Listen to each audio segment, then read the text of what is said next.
আপনি কত রাত কেঁদে দোয়া করেছেন, কিন্তু মনে হয়েছে আল্লাহ কি শুনছেন?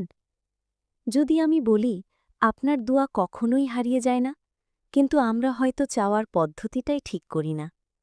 আসসালামু আলাইকুম ওরহমতুল্লাহি ওয়াবারাকাতুহু। আমার প্রিয় বোনেরা, আজ আমরা জানব দোয়া করার সেই সঠিক পদ্ধতি যা আমাদের প্রিয় নবী মুহাম্মদ সাল্লাল্লাহু আলাইহি ওয়াসাল্লাম আমাদের শিখিয়েছেন।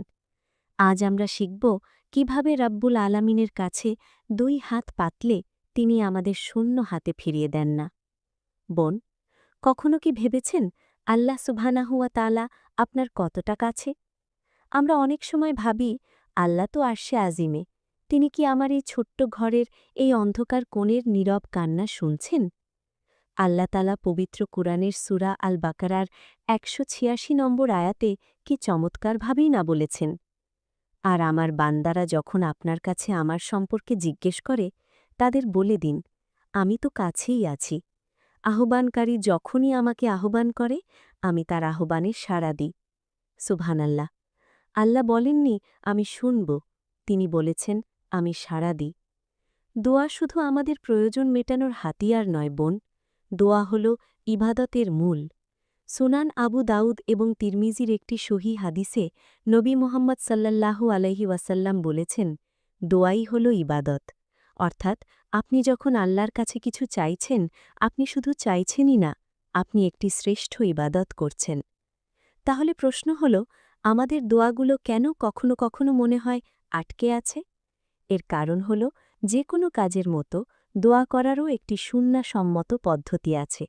আসুন, আজ আমরা সেই ১০টি ধাপ জেনে নিই, যেভাবে দোয়া করলে আল্লাহ আমাদের নিরাশ করেন না। ১. হালাল উপার্জন ও হালাল খাবার। দোয়া কবুলের প্রথম শর্ত হল আপনার রিজিক হালাল হতে হবে। সহি মুসলিমের একটি হাদিসে এসেছে, নবী মুহাম্মদ সাল্লাল্লাহু আলাইহি ওয়াসাল্লাম এক ব্যক্তির কথা উল্লেখ করলেন যে দীর্ঘ সফর করেছে, চুল এলোমেলো, ধুলোবালি মাখা। সে আকাশের দিকে হাত তুলে বলছে, ইয়া রব, ইয়া রব, কিন্তু তার খাবার হারাম, পানীয় হারাম, পোশাক হারাম। নবীজি বললেন, তার দোয়া কিভাবে কবুল হতে পারে? বোন, আমাদের খেয়াল রাখতে হবে আমাদের সংসারে, আমাদের খাবারে যেন কোনো হারামের মিশ্রণ না থাকে। ২. অজু অবস্থায় দোয়া করা। যদিও দোয়া করার জন্য অজু করা ফরজ নয়, কিন্তু অজু অবস্থায় পবিত্র হয়ে আল্লাহর কাছে হাত পাতা একটি উত্তম মুস্তাহাব আমল। এটি আপনার ভেতরের একাগ্রতা বাড়িয়ে দেয়। ৩. কিবলামুখী হওয়া। সম্ভব হলে কিবলার দিকে ফিরে বসুন। নবী মুহাম্মদ সাল্লাল্লাহু আলাইহি ওয়াসাল্লাম যখনই বিশেষ কোনো দোয়া করতেন, যেমন বদরের ময়দানে বা বৃষ্টির জন্য, তিনি কিবলামুখী হতেন। এটি একটি চমৎকার সুন্নাহ। ৪. হাত উঠিয়ে দোয়া করা। সুনান আবু দাউদের একটি হাদিসে এসেছে, আল্লাহ তাআলা অত্যন্ত লজ্জাশীল এবং দয়ালু। তার বান্দা যখন তার দিকে দুই হাত প্রসারিত করে, তখন সেই হাত দুটি খালি বা নিরাশ অবস্থায় ফিরিয়ে দিতে তিনি লজ্জা বোধ করেন। সুবহানাল্লাহ। আপনার রবের এই লজ্জাশীলতার সুযোগ নিন বোন। ৫. আল্লাহর প্রশংসা দিয়ে শুরু করা। সরাসরি আল্লাহ আমাকে এটা দাও না বলে আগে রবের প্রশংসা করুন। বলুন, আলহামদুলিল্লাহি রব্বিল আলামিন। আল্লাহর সুন্দর সুন্দর নামগুলো ধরে ডাকুন। বলুন, ইয়া রহমান, ইয়া রাহিম, ইয়া ওয়াদুদ, হে পরম প্রেমময়। ৬. দরুদ শরীফ পড়া। তিরমিজি শরীফের একটি হাদিসে বলা হয়েছে, যতক্ষণ না নবী মোহাম্মদ সাল্লাল্লাহু আলাইহি ওয়াসাল্লামের ওপর দরুদ পড়া হয়, ততক্ষণ দোয়া আসমান ও জামিনের মাঝখানে আটকে থাকে। তাই দোয়ার শুরুতে এবং শেষে অবশ্যই দরুদ শরীফ পড়বেন। ৭. অত্যন্ত বিনয় এবং কাকুতির সাথে চাওয়া। সূরা আল আরাফের ৫৫ নম্বর আয়াতে আল্লাহ বলেছেন, তোমরা তোমাদের রবকে ডাকো বিনীতভাবে এবং গোপনে। একদম নিজের ভাষায় নিজের কষ্টের কথাগুলো একজন ভিক্ষুতির মতো আল্লাহর সামনে তুলে ধরুন। ৮. ৩ বার পুনরাবৃত্তি করা। সহি মুসলিমের হাদিস থেকে আমরা জানতে পারি, নবী মোহাম্মদ সাল্লাল্লাহু আলাইহি ওয়াসাল্লাম যখনই কোনো দোয়া করতেন, তখন ৩ বার করতেন। আপনার কাঙ্ক্ষিত বিষয়টি বারবার আল্লাহর কাছে বলুন। ৯. দৃঢ় বিশ্বাস বা ইয়াকিন রাখা।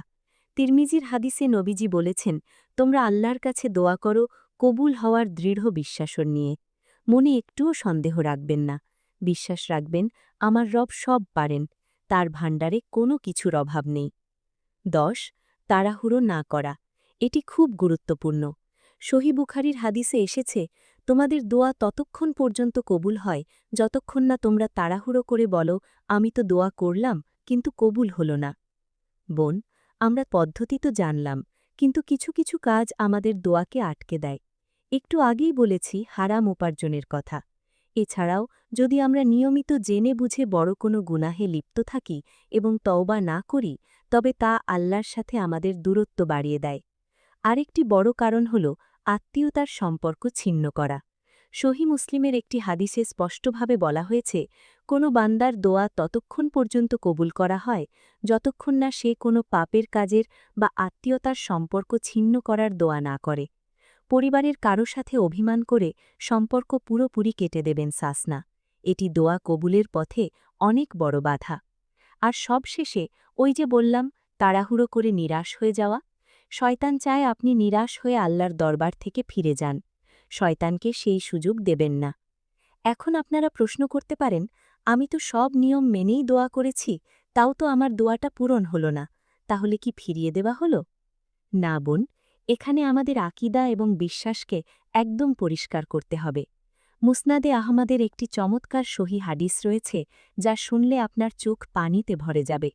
নবী মুহাম্মদ সাল্লাল্লাহু আলাইহি ওয়াসাল্লাম বলেছেন, যখন কোনো মুসলিম এমন কোনো দোয়া করে যাতে কোনো গুনাহ নেই বা আত্মীয়তার সম্পর্ক ছিন্ন করার কথা নেই, তখন আল্লাহ তাকে 3টি জিনিসের যে কোনো একটি অবশ্যই দান করেন। 1. হয়তো আল্লাহ তাকে সাথে সাথেই সেই জিনিসটি দিয়ে দেন যা সে চেয়েছে। 2. অথবা সেই দোয়ার বরকতে আল্লাহ তার জীবন থেকে এমন কোনো বড় বিপদ দূর করে দেন যা তার ওপর আসার কথা ছিল।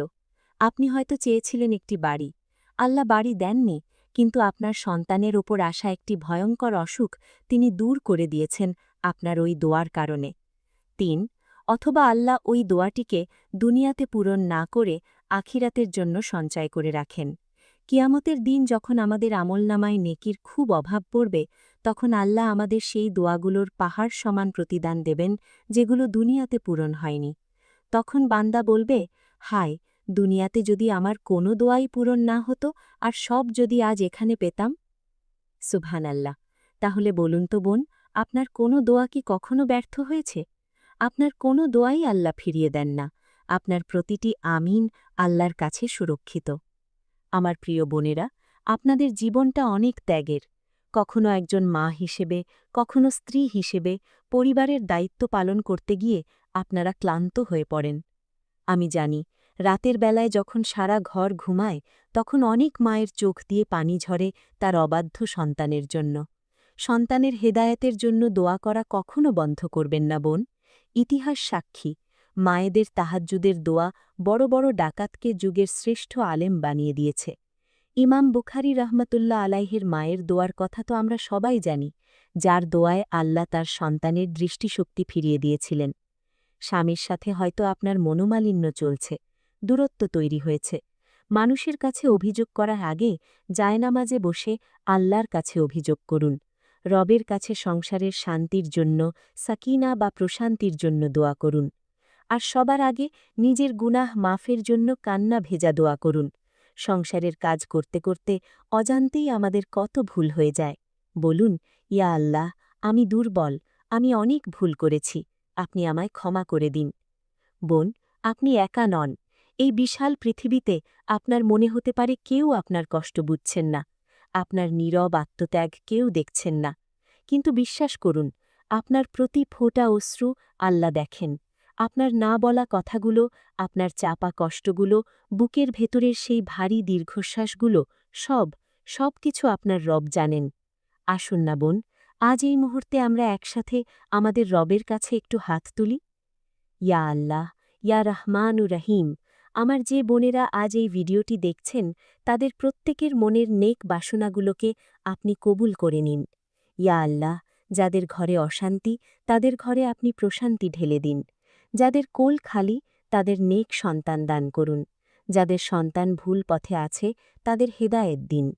ইয়া আল্লাহ, আমাদের সব গুনাহ মাফ করে দিন এবং আমাদের সঠিক পদ্ধতিতে আপনার কাছে চাওয়ার তাওফিক দিন। আমিন, ইয়া রাব্বাল আলামিন। বোন, আজ থেকেই আসুন আমরা নতুন করে দোয়া করা শুরু করি, সঠিক পদ্ধতিতে, দৃঢ় বিশ্বাসের সাথে। প্রতিদিন, হ্যাঁ প্রতিদিন, অন্তত ৫ থেকে ১০ মিনিট শুধু আপনার এবং আপনার রবের জন্য নির্দিষ্ট করুন। হতে পারে সেটা তাহাজ্জুদের সময় অথবা ফরজ নামাজের পর কিংবা আসর এবং মাগরিবের মাঝের সময়টায়। শুধু আল্লাহর সাথে কথা বলুন। আল্লাহ আমাদের সকলের দোয়াগুলোকে তার নিজস্ব হেকমতে আমাদের জন্য সবচেয়ে উত্তম